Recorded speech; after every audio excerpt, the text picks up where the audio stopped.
Wilhelmina back again, up to number 66 in Flyspecks on the windows of my life. They're just little bits. This was a letter from Teresa, and the date I was writing this was October 15th, 98. Teresa was living in Nanaimo. She says, "It's wonderfully autumn. I'm in love with these misty mornings, and there's something to the sky's color at this time that thrills me.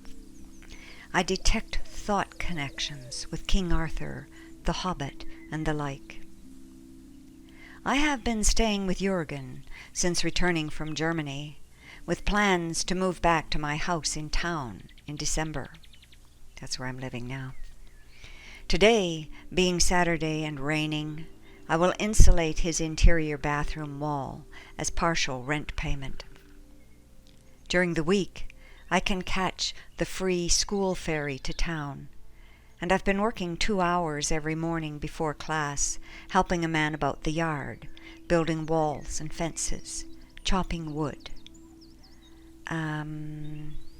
That time, Teresa was living across the harbor, and there's no roads over there, and you have to come across by a little ferry, or else she often would row across in a rowboat. 67 Jürgen. Jürgen is working for the fisheries. He's commuting to Port Alberni for 5 weeks of work. He must go about the rivers and count all the dead salmon. We've got a big biological station here for fisheries. Each salmon is gaffed, expelling rotten gases in the process, is brought into the boat and chopped in half in order that they won't be counted twice. It's a stinky, messy business. Protection Island is a very pleasant place to live, but I can see that in 10 years' time it could become as suburban as the next place, lacking even the illusion of wilderness. Yeah, that's what it's like now. Jürgen gets along very well with Banyan. He puts her outside in the evenings and talks to her a lot when she's around. Teresa's always had cats. He won't go so far as to let himself be called Daddy, but he has referred to us as Banyan's aunt and uncle. Ha ha. Next item, Scratch Me Back, same topic. Just have to scroll down a little bit here. Once, Mum made a variation of her Scratch Me Back cookies, which she always had for us. Always cookies there. Substituting walnuts for long shredded coconut. The ones with the long shredded coconut, they were called Scratch Me Back cookies. On one of my morning visits, I sampled one of these cookies, which Mum had dubbed Scratch Me Nuts. I told Jürgen about this at a later date, when we were both munching on Scratch Me Nuts, and he said, "You had better tell your mother what that means, so she doesn't embarrass herself. Ha ha." And then in brackets, Teresa writes, Mom knew. Months later, I have to make a little correction here in my text, yeah. Months later, when Jürgen and I were up at the college, hunting in the cafeteria for something edible, we thought of going to the folks' place instead. And that, by the way, is where my brother lives right now, and I'm going up to see him today.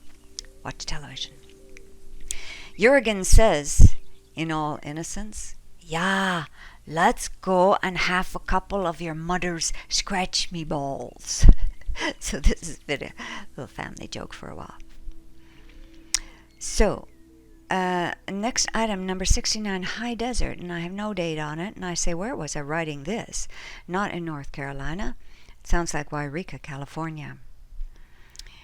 Northern California, very northern. Okay, oh yeah, all right. It's about the weather. Man, it was dry. There was a slender portion of the immense summer day that was good for the woman, and that was the first sliver of morning. For this one brief hour, the day blossomed for her.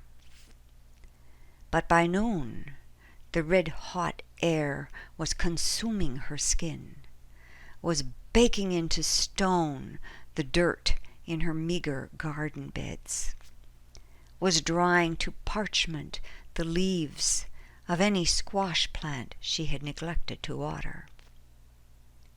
Through the bake oven heat, it was all the woman could do, to stagger each half hour from the covered porch to the kitchen sink, where she held her t-shirt under the cold tap and pulled it back on, dripping. Yeah, we didn't have any air conditioning there. Towards evening, 2 full orange clouds billowed up above the brown mountains across the valley. Mount Shasta was over there. And the woman, like some primitive tribal woman, implored the gods to bless her with a shower of rain.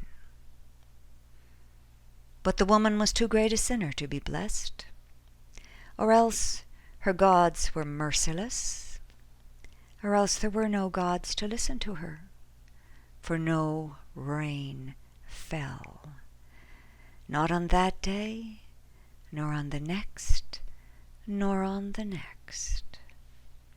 Yeah, that was dry, but I liked it there. 70 butterflies, I don't know where this is going to take us.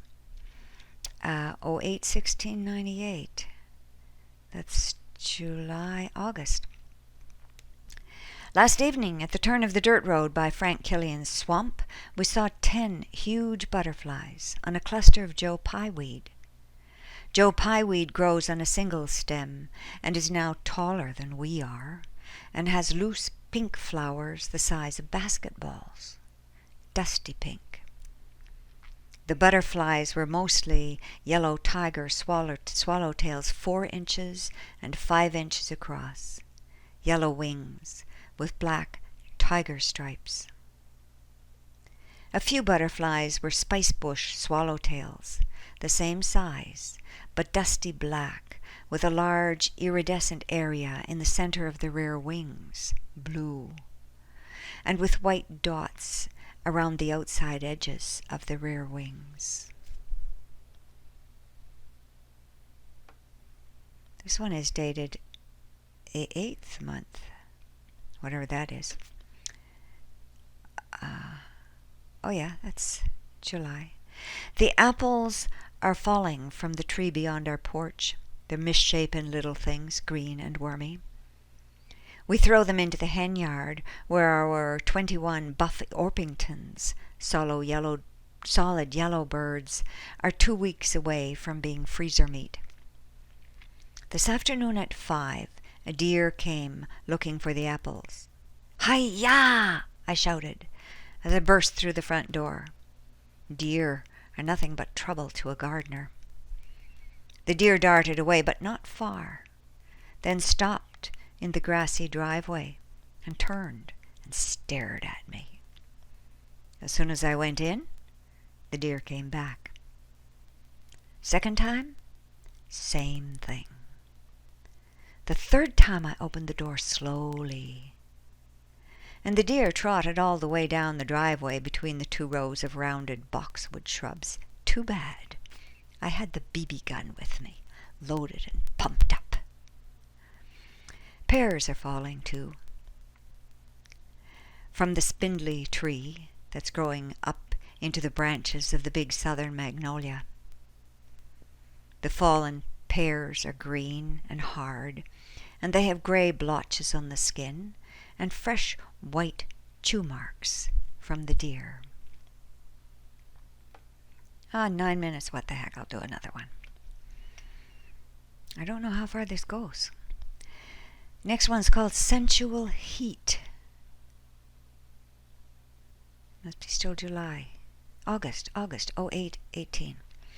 Jerry and I were doing writing practice together. I wrote, "It's 7:30, morning, and the sun through the mists looks like a shiny new dime." That's about all I could come up with. Jerry wrote, "The heat of the noonday sun is releasing the strong cinnamon-like smell of the crushed magnolia leaf mulch spread around the spice tree under the kitchen window. The gentle morning breeze carries the smell through the back porch, past the aluminum folding chair that I'm sitting in. I enjoy its sharp tang.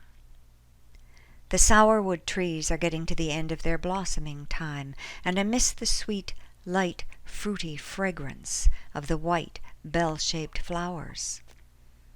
The flowers hang from the sourwood tree in upcurving, multi-toed, chicken-foot-shaped panicles, giving the tree a graceful, decorated Christmas tree look.